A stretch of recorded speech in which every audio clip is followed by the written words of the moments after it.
Coach welcome the comment. Raise your hand.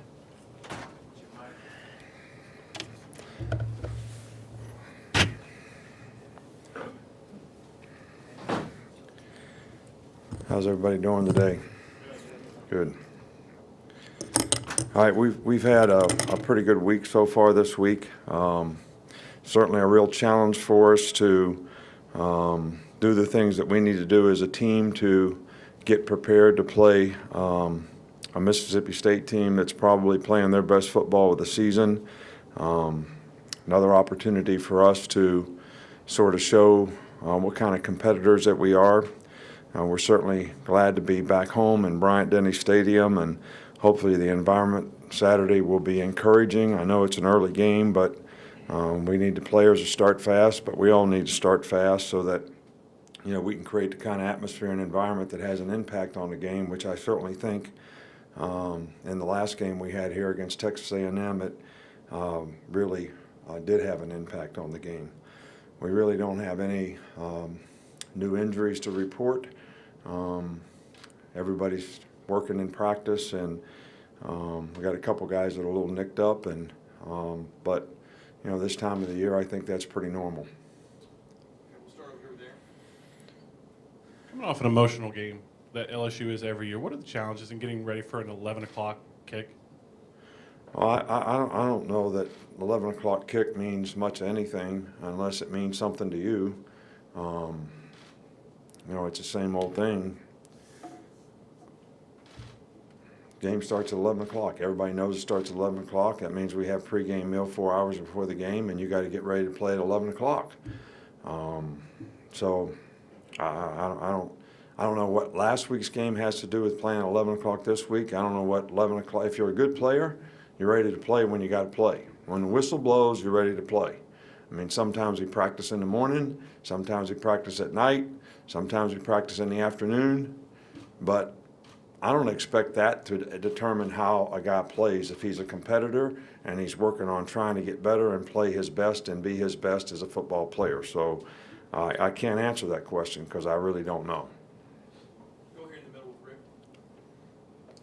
I'm just wondering how different Jonathan Allen is than when he set foot on campus 3.5 years ago.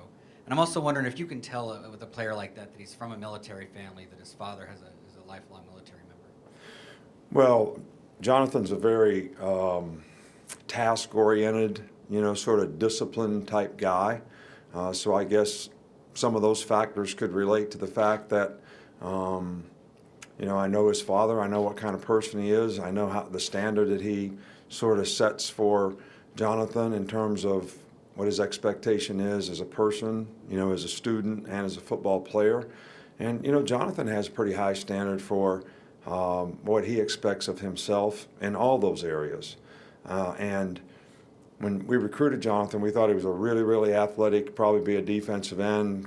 Didn't know for sure if he'd be big enough to really sort of ever be able to play all the positions in the defensive line and might just be an edge rusher. Well, what he's growing into is, because he's gotten bigger and stronger, is he meets all the size criteria for his position, but he still has those athletic qualities he had when he weighed 250 or 60 pounds, and he's very athletic, and it makes him a unique pass rusher now with the power and strength that he has. So, but when it comes to good person, doing the right things, working hard all the time, having a high standard for what he wants to achieve and what he wants to do and trying to go about it the right way, he's a real warrior in all those regards. And we certainly, and he's always done whatever we ask him to do for the team. Last year he could have been a starter, most places, and probably played about, half the time. But we had a lot of good defensive linemen, and they all rotated, and I think that helped our team in the long run, and I think it helped him in the long run. So he's been very, very productive this year, and I can't say enough good things about him. I don't know that there's not been one time in the 4 years that he's been here that he's ever come to my office because he didn't do something the right way. Go on the left side with What strides have you guys made in the passing game, and have you seen progress from Jalen Hurts on a week-to-week basis, and is that progress noticeable on a week-to-week basis? Right. Well, it hasn't been noticeable, in the last game. I didn't think. They have a good secondary. They have a good scheme. We're out of sorts a little bit in the passing game, but Jalen's had a really good week this week. Just sat down with him and watched some plays and showed him the simplicity of sort of this is what you're supposed to look at, this is what you're supposed to do, and this is what you should have done. And it's not really that complicated, and we can't make it more complicated than it is. And I think he's really worked harder this week in preparation in terms of trying to understand. And I think sometimes, guys that have success running as quarterbacks, it's a little more difficult for them to get the mindset that they want to be a complete player because they know they have the ability to take off running all the time, and that's when they had success, and that's what they get a lot of positive self-gratification from. But to be a complete player and for our team to be a complete offensive team, we talked about the fact that we got to get 3, 13, 88, all those guys, need to get the ball. And we have to do a good job of executing as an offensive team to get him the ball.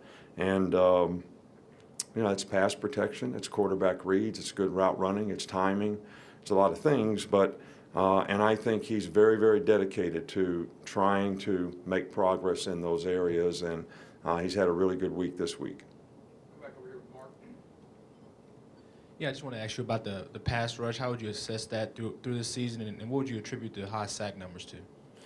Well, I think that we're not so much worried about sacks as we are how do we affect the quarterback. Obviously, sacks do affect the quarterback, but hits on the quarterback affect the quarterback too.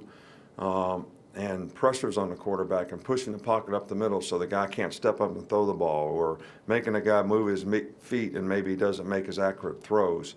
All those things are factors, in affecting a quarterback, disguising the coverage in the back end, being able to play good coverage in the back end. So we have affected a lot of the quarterbacks that we played, but I certainly think it's going to be important that we continue to do that.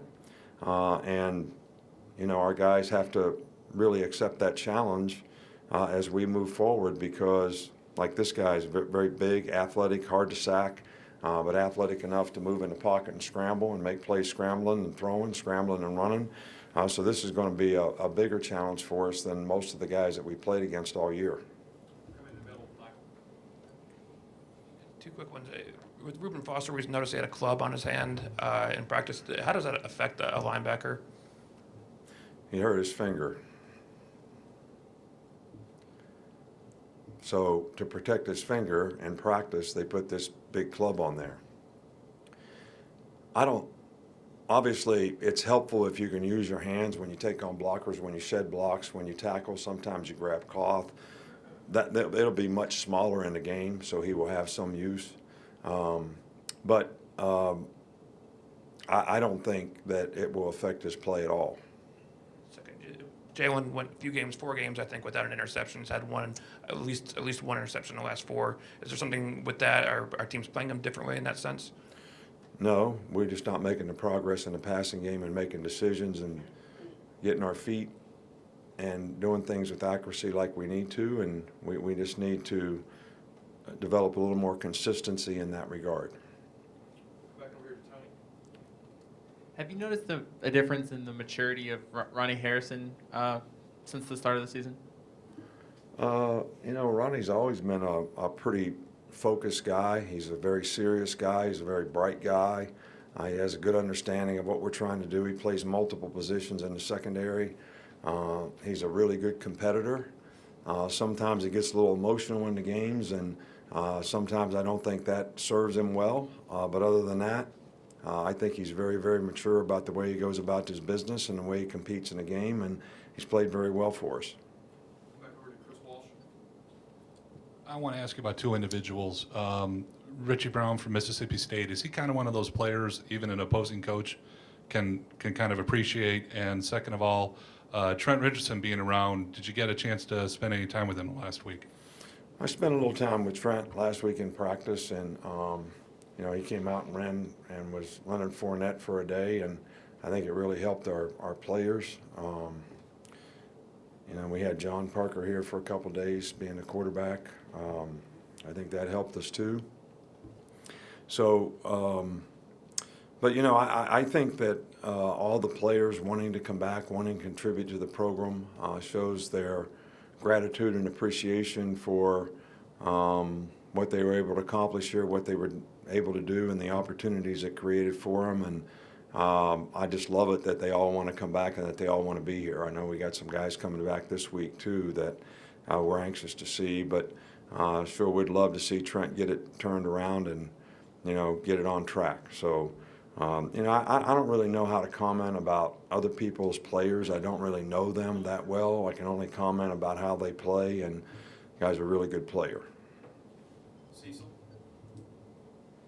Coach, with B.J. Emmons out, you're basically, I guess, at 3 running backs. Damian had a high ankle sprain. I guess Bo's been nicked up at some points in the season. Is that just natural at that running back position that you get to this time of year and guys are banged and bruised? Well, I think it is, but we went into the season where that was not a position where we had an extraordinary amount of depth. We had 2 freshman players that came through for us very nicely, Josh Jacobs and B.J. Emmons. We're sorry that B.J. got hurt because he was really coming along and doing well and had really started to become the kickoff returner. But the guys are a little banged up, and it is concerning. But we do have Derek Gore, who we think is a good next guy that can make a contribution if he needs to, and he's been a good special teams player for us. But lack of depth at certain positions is certainly a concern. We have it at other positions on our team as well, and sometimes you can ill afford to lose any other players, and I think we're at that position in several of our depth situations. 2 more very quickly, Tom and Alex. First, wanted to get your thoughts on yesterday's presidential election, and secondly, do you feel like it's best for active coaches to avoid political talk publicly? Well, to be honest with you, I didn't even know yesterday was election day. So it was so important to me that I didn't even know it was happening. We're focused on other things here. I don't really make political comments. So if I say I like one person, that means that everybody that voted for the other person doesn't like me. So why would I do that? I want what's best for our country. I'm not sure I can figure that out. I want what's best for people who want to improve the quality of their life. And I hope whoever our leader is will certainly do all that he can do to make our country safe and improve the quality of life of a lot of the people that we have in our country. And I don't think I'm qualified to determine who that should be. Last one right here. Nick, usually leadership qualities are something you get from a lot of veterans, guys that have been around a lot, but it seems like this team, you got a good mix of younger guys that are stepping up, and like Jalen, like Calvin, that are becoming leaders. Just, is that unique to you? Is that kind of interesting to you? No, we've always tried to promote leadership at all levels on our team, and not just have one guy do it or one class do it. I think people that have leadership qualities and natural leadership that affect other people, that set a good example, that act like other people want to emulate, and care enough about others on the team to try to help them. I don't think that we want to inhibit that in any way, no matter what class a guy is in or what his status on the team is. So we've always tried to promote that. We've actually even had leadership seminars around here to promote that in our players. And I think most of our players know that if they can affect other people in a positive way, that increases the value for them in whatever their future endeavors are, because that's something that everybody can't do.